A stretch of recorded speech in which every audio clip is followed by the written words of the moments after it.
I'm here in Medjugorje and I'm with, what's your name? Sabrina. Sabrina, where are you from? From Southern Ireland, a city called Waterford. And you said you came the first time for the Youth Festival, yeah?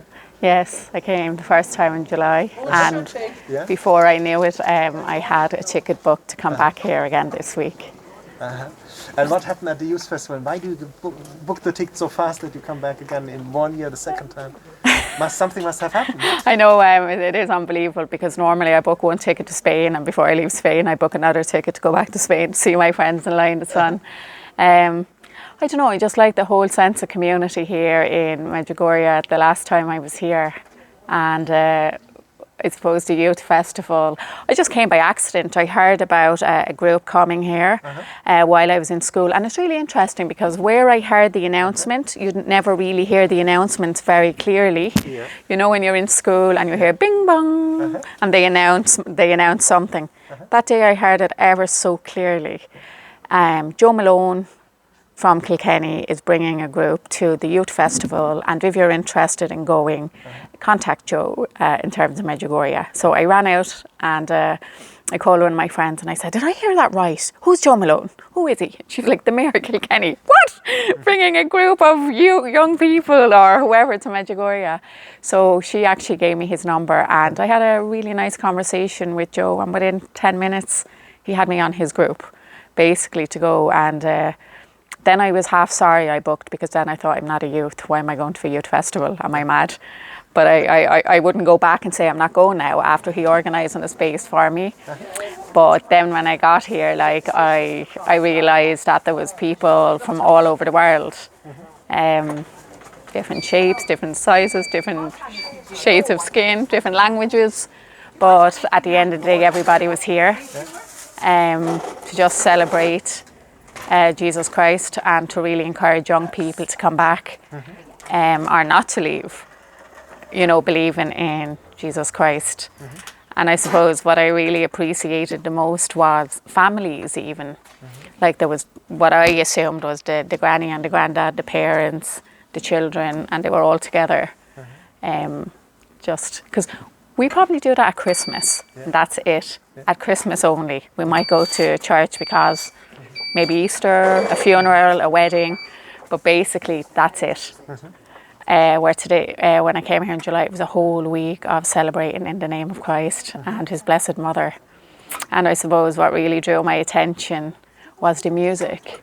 The music is just so uplifting. Like my mum always says, like, God, why did they cut out that choir in our local church? Because it used to bring us to church a lot. And it was full of children with not a note in their heads, and I was one of them. But we were together and we were singing. You know, there's just nothing more pleasant than hymns in comparison to the music that we're faced with nowadays. And that's what we really missed from our church. But when I came back here, it really uplifted me and reminded me of when we used to practice a lot at home. You know?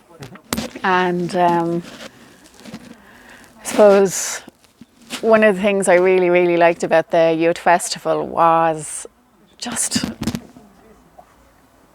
on the altar. I just couldn't believe, like, there was just priests and nuns from all over the world coming together. You know, and I suppose I am quite a sentimental person, and I'd be thinking oh my God, that's someone's son. And there was like priests, I don't know, from Africa, from Thailand, from England, from Timbuktu, but there was somebody's son. And then there was someone else's daughter, which were nuns, up on the stage throughout the day and in the evening, dancing with the young people, teaching them songs. And it was a joyful experience, not like what I would consider a boring Sunday Mass. Do you know, it was just uplifting. There was words that I could actually relate to.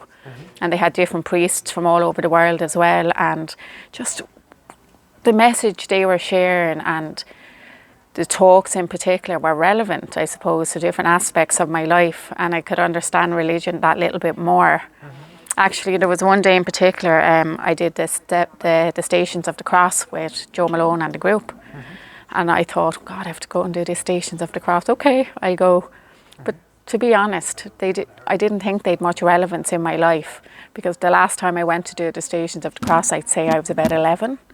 You said it's boring. What am I doing here? Oh my God, this has no relevance. I think it was probably the longest half hour of my whole life.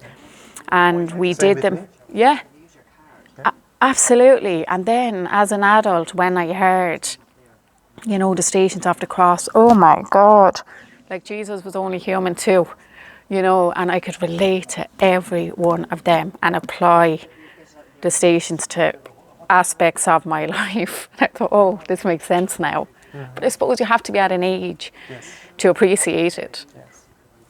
Unbelievable. And you said that you had all these nations celebrating together, which touched you, you know, like all of them together helping each other. You said when you cried, what was that story when you cried? Yeah, Somebody... like I think, you know, at home, Yeah. we're ashamed to cry. Even in work, if you cry, you're weak. You're weak.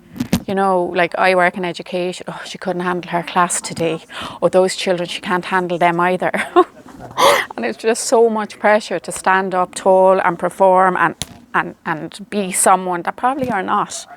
Like I worked recently somewhere and it was destroying my character because there was just too much of an element of hardness that was administered throughout the whole environment, and it was taking away the personal aspect of checking in with who I worked with to see were they okay and to see was I okay. And in effect, you weren't allowed to say if you weren't okay. You had to be all right and mosey on and carry out your duties, you know.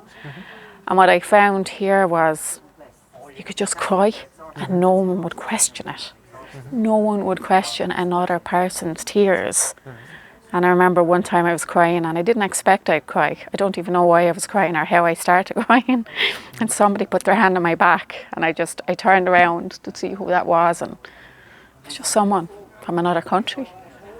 And they were probably looking at me at that moment thinking, she is the daughter of someone and she's sad. And again, it just brought that sense of unity and kindness and togetherness that I don't get to witness at home. And even though we are together in our community and work, it's a competitive society. It's competitive all the time where you can't actually be yourself.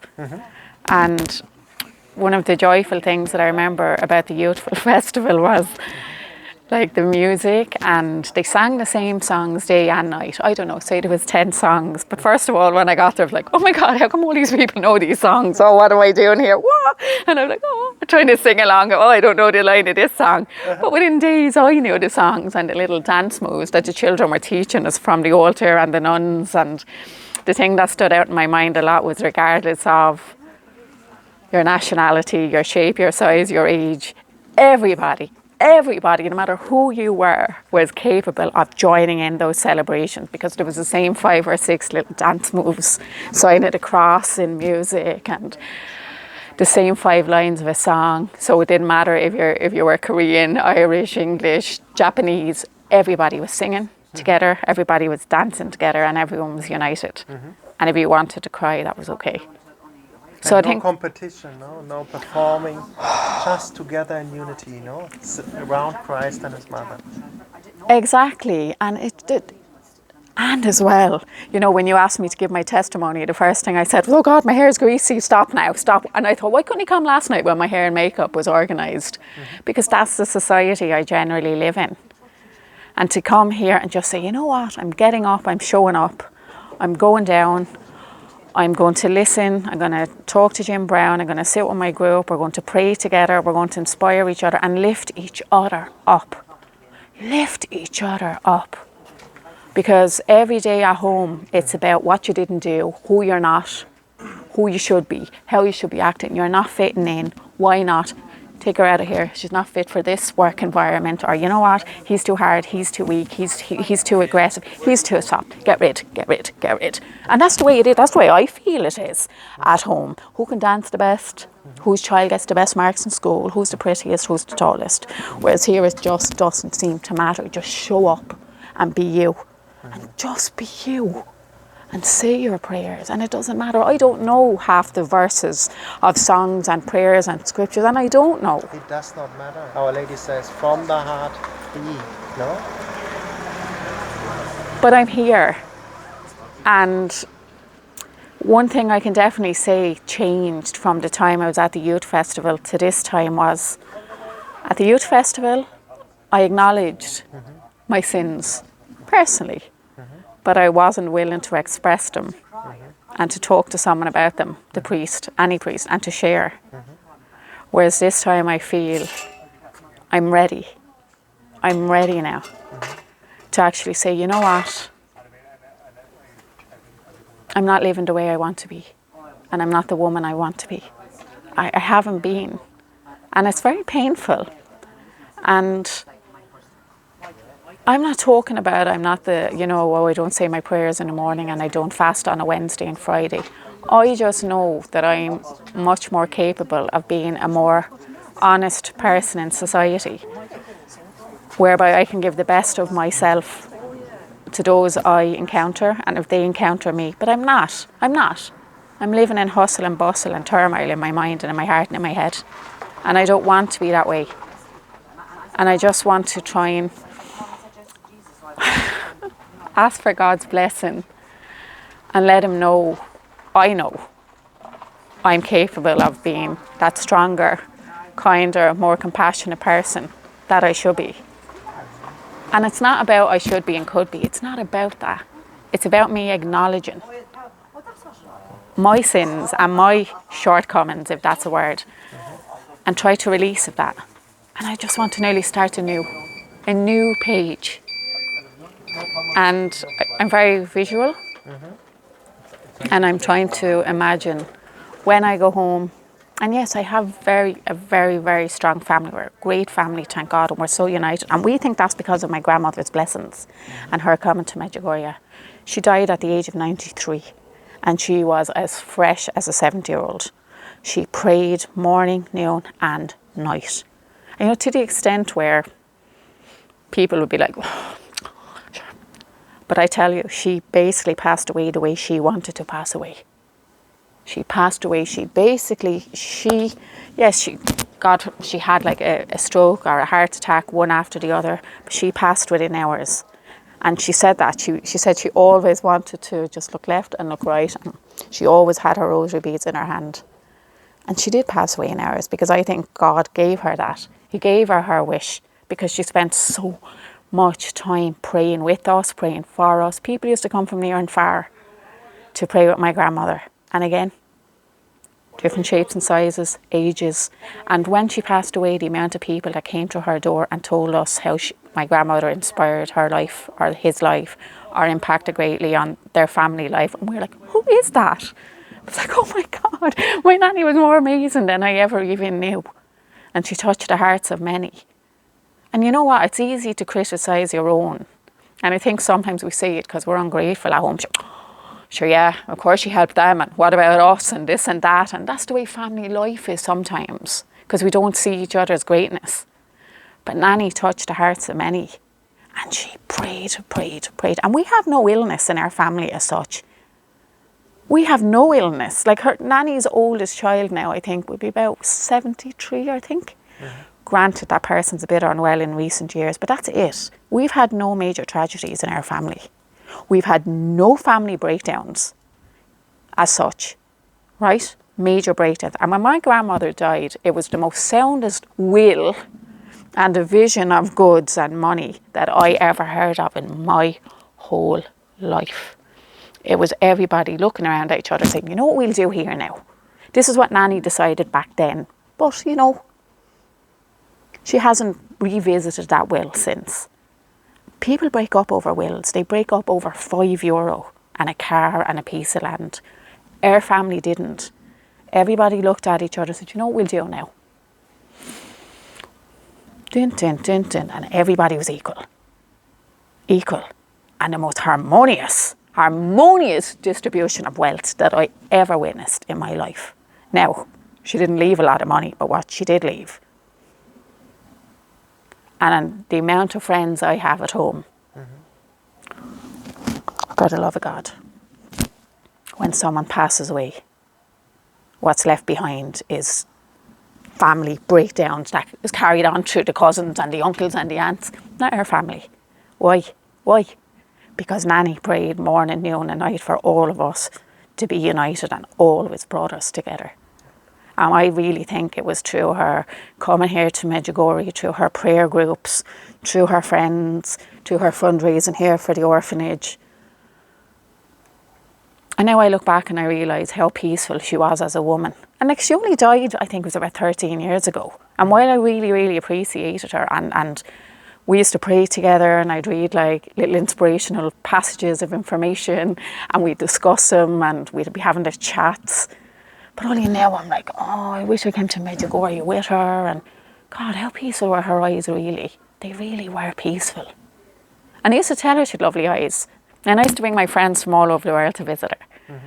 You know, I teach, and I was teaching people from Sudan, from Pakistan, from Germany, from Spain, from Poland, and they all came to my nannies with me. And she welcomed them all. And all of them always said she had the most beautiful hug and the loveliest eyes. All my friends, they'll never forget her, because she had something in her heart and in her eyes. Yes, that's what they say in Medjugorje, you know. You can see the Our Lady in the eyes of the people. You could see it in your grandmother's eye. Kind, compassionate, a peaceful joy she had, no? And Yeah. not troubled, so much troubled, because she was in contact with God praying, no?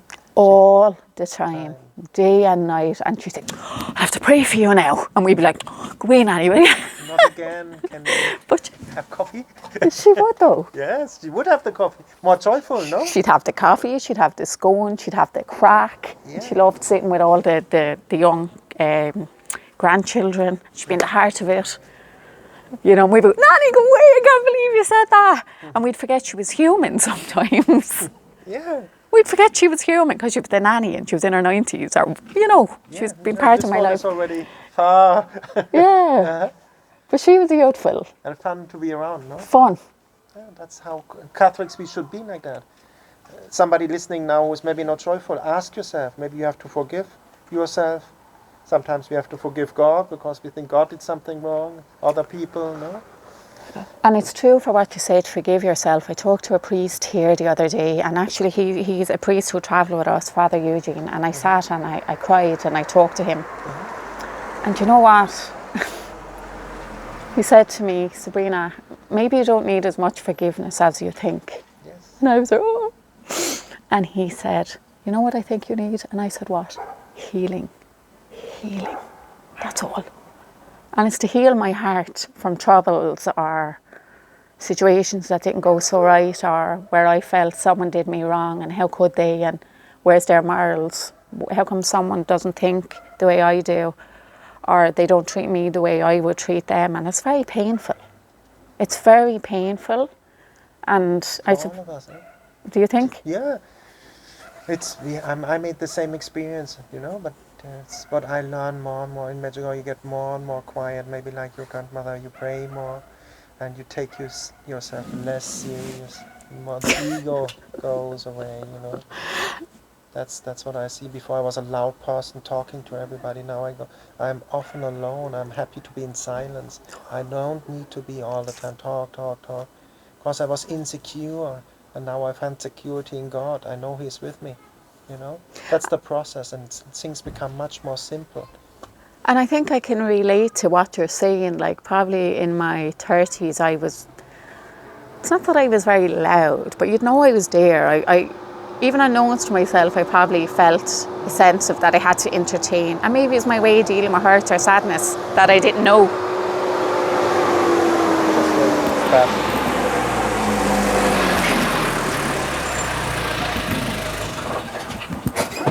That I didn't know was built up inside me, just being the joker and the entertainer. And I find that even in recent times, I'm happier to just sit and be. Yeah.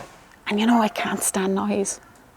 That's what happens to me. Before I was in groups, and now I just can't anymore. I need to be in silence and be with God, listening. And just, you know, but it's a process. I was there too. I was a loud person too. And it's a process. That's what you learn in Medjugorje. To Our Lady leads to Jesus, no? Step by step by step. And it's a process, you know. We are not judged. We don't have to perform. I had the same priest, not the same type of priest. He said, no more performing, Tom. Perform. Only healing, Tom. Only healing. That's all. That's what you need. You don't need to nothing perform anymore. That's the society. That's the world. We have to perform and we receive. But with God, be still, I'm God, I fight for you. Do you And know? the surrender novena, the lady said to you, Don Dolindo, no? And you said, how do you say in English? You said, like, I surrender to you, I let go, God takes, Oh, how do you say I that? think, like, even you just said something there a moment ago, and I was be still and know. Like, I've started to listen to a lot of hymns in recent months, and they just give me peace. And I send hymns to some people, and they're like, oh my God, the lyrics of that are actually really, really nice and comforting. And when I travel to work, I listen to hymns. On the way home, I listen to hymns. If I'm bothered at night now, I used to twist and turn like a raving lunatic. And now I say, where's your rosary beads? Say your rosary. Say your rosary. Stop counting sheep until you go asleep. And before I know it, I'm asleep. Sleep already, exactly. I'm asleep And peacefully asleep, no? yeah. And one of the lines of one of the songs, be still and know that I am God. And I suppose I moved out of home quite young, and I paid my rent, and I've lived in this country and that country. Independent. Exactly, running and racing. And you know, a girl here on our trip, she said something of a similar nature, and I can relate to her. I always thought, God, if I moved to that country now, it'll be great. Do you know, I moved down to France. No, do you know what? I'll stay in Spain, and I'll be happier then. And it's really interesting to note that when I was younger, I lived in Australia, Austria, Germany, Ecuador, everywhere. And I was able to convince people they needed me. Even when they didn't need an employee, oh my God, I convinced them they needed me, right? I didn't have a qualification in the world. And now I have more qualifications than 3 people together, I'd say. And I'm more nervous, afraid of competition. Can't put in my CV there because, God, what if she sends in her CV and they do. And afraid of being compared, afraid of being compared. And then I say, Sabrina, will you stop? God is never late. My waiting room is the longest waiting room. And I've heard this even in songs.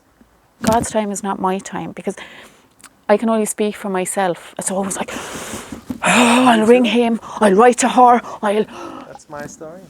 Yeah, Is that your story? that's as well. But you let go. You let go, Try like you to said, let let go, go and God will do. How and did you let say? God. I can't even remember what I That was said. it. Let go and let God. That's what we said. Let In go our talk and let before. God. And I say that, but to say it and to really, really mean It's a it, process. oh my God, because it's hard to hand the process of my life over to someone else, particularly someone we can't see. Yes, and to trust. I am independent. To depend on somebody, But like Jesus said, Thomas, you have seen me, and you have not seen the Father yet. No, isn't that? And you experienced here in Medjugorje. You experienced something. No, you came back. Something true. You hear. No. Just a sense of peace, even. Just a sense of peace. My mind is very busy. My car, 20 people could live in my car with the amount of things in that car, from running up and down to work, and here is just a whole sense of just be. Just be. Be still. I am God. I am fighting for you. And he has fought for me on many an occasion in my life. Like, I was barely born. I was really unwell. Me too. And here we are, Here fine we are. pictures of health. Yes, and talking publicly to people who have the same. There are people listening now. So many people make this experience, but that's what Our Lady says. There are the 5 stones. Let's do together. What's the 5 stones? The confession, Bible reading, fasting, praying from the heart. No, what is the 5th one? Can't remember. But But that, you check it out. It's not a competition again. You check Yeah. it out, and you can look online, the one who's watching. And the 6th stone, or the most important one, Our Lady always talks about surrender. surrender. Consecrate yourself to myself, to my Son, and surrender you will. I try to so many surrender. messages, and that's the important thing now. We are coming in times maybe like it was before, and you're not so sure. And we have to surrender day by day, be guided. I pray, Jesus, take my hand. Mary, take my hand and guide me like a little child every second of the day in the divine will, through the guidance of the Holy Spirit. A simple prayer, you start with an intention. I want to let go, help me, I don't know how to do, I'm a child. To the children belongs the kingdom of God. No? And it's hard to do it on your own. Yeah. And it's hard to do it on your own. You're fighting with the world, fighting with myself.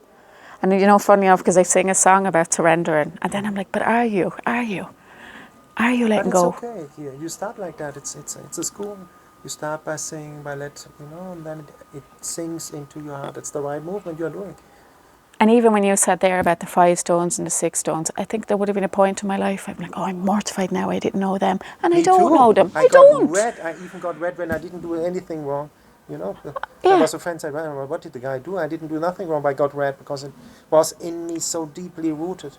But it doesn't matter. Now people who want to interested in the 5 stones, look it up, go to the internet, Google 5 stones. I try my best, step by step. Step by step. I was at confession yesterday, and the priest said, now I want you to say, And I said, oh yeah, okay.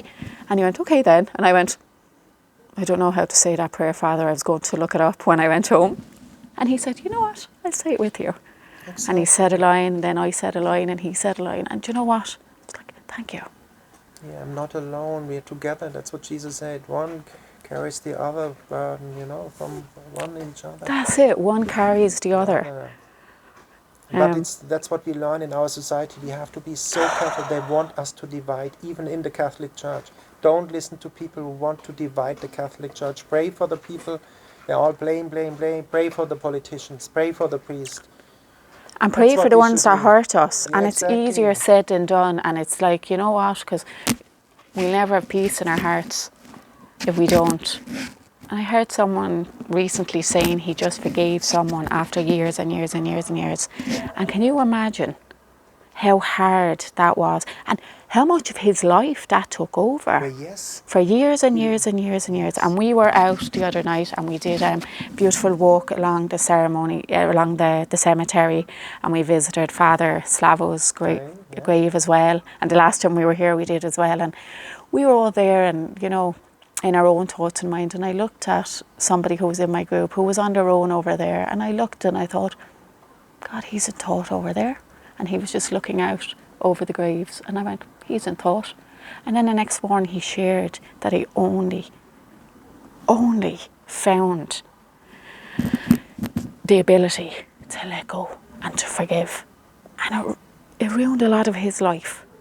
And I think, thank God that he shared that with us and had the energy and desire to share it with us, because we all get so eaten up. Yeah. I'll kill him, I hate him, yeah. And it's also... Yeah, always, me too, all of us.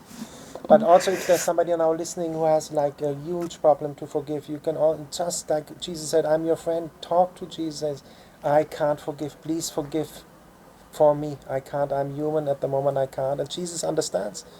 Just talk to like Jesus, like a friend. You have to have the friendship, no? I heard the most gorgeous thing being said the other day when you're saying about a friendship, because I feel a bit silly talking to someone that I can't see, but I think it's just to form that habit and form that. But you feel it in the heart. Women feel it even stronger. We men have to get from the mind to the heart, but women feel that the presence is there. You will hear him in the heart.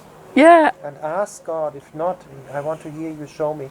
Ask and you shall receive. Or in the Old Testament, God says, look for me and I will show myself to you. Look for me, look for me. And one of the ladies said what she does now every day, she has a picture of Jesus on the wall, I think it's a sacred picture. Mm-hmm. And every morning she'd say, will you join me for a cup of coffee? And she sits down at her table and she has a chat to him. Do you know what? That probably puts her on the straight and narrow for the day. After come up together with a little plan of how her day will be. Or like I was with Protestants on my journey as well, and the Protestant pastor said, when I'm laying in bed, I wake up and I call it cuddling with Jesus. I'm under my warm blanket and I talk to him. It's my day. I can't get untired, and talk to him, and you will get answers in the heart or through people during daytime. No? It's funny that you say that. Talk to him, and you will get answers in the heart.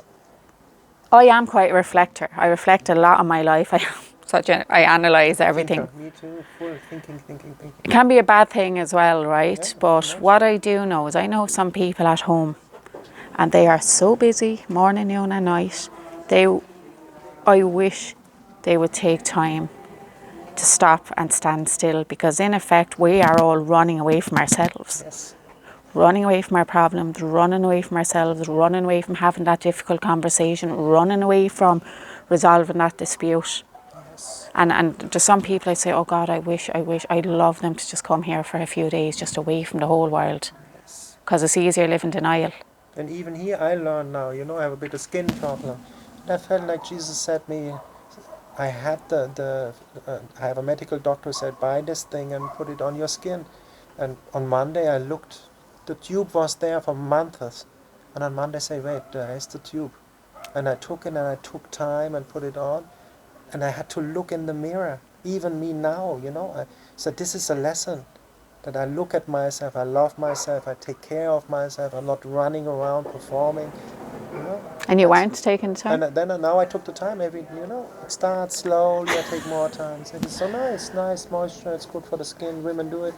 We men should do it, not to, you know, take care of ourselves, you know. And to That's take that time and energy. And if you didn't have that skin condition, I you wouldn't have take gone. time. I wouldn't have had the reflection. No. That's why we have the problems. Things, ask God, why is the problem? What do you want to show me? How do I get closer to you? What should I learn from this situation? Can I ask you though, I suppose one thing that really bothers me, and you might be able to share your idea around it. Oh, I'm so sick of hearing, oh, thank God for the lessons and the blessings, and I'm so sick of lessons. Mm-hmm. I'm so sick of lessons, learning the hard way, you know? Because we always say, why do I have to encounter this difficulty? Why do I have to face this challenge? Mm-hmm. I don't know. Ask yourself if this is your ego talking. I don't know. And a good friend of mine is a Jewish rabbi. He said, if we play tennis and we don't have a good tennis partner, then we won't have a good game because we are not challenged. We need to be challenged. You know, it's in a certain way, it's the truth. We need to be challenged. If not, it's getting boring. We all of us, oh my God, okay, have coffee, and we get superficial, and depends. I don't know, you know. Yeah. And at the end, what would you tell people? Why come to Medjugorje? Come to Medjugorje. Yeah. And someone told me once, when you come here, you'll come back again. I was like, yeah, maybe. And you know, one time when I first went to an area in Spain, I met these people and they told me they were friends and they've been going to that particular destination for like the last 20 years. And I remember thinking, oh, that's wonderful. But I was like this in my head, who the hell will be coming here for the next 20 years? And now I've met people here who told me that they've been here for the last 20 years. And I could be one of them. I could be one of them now. Yes. I think I found myself a nanny as well. I've been looking for a nanny for ages because my two grandmothers passed away and I missed them dearly. But I found someone in the group who was really motherly and caring and who has been here a lot. And you know what? Again, regardless of our age, shape, size, whatever, we see each other. We see each other's souls. Yeah. And we're very helpful. Even just a look makes things all right.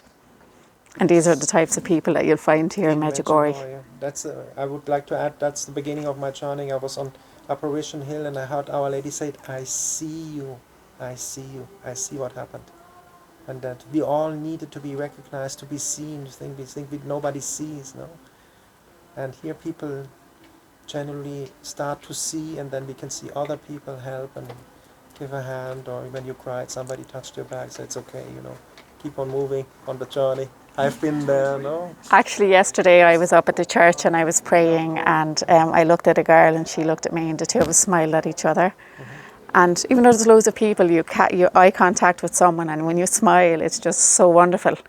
And then I happened to meet that same girl again at another part of the church last night, and she came and she handed me these rosary beads, and she told me they're blessed. I was like, oh my God.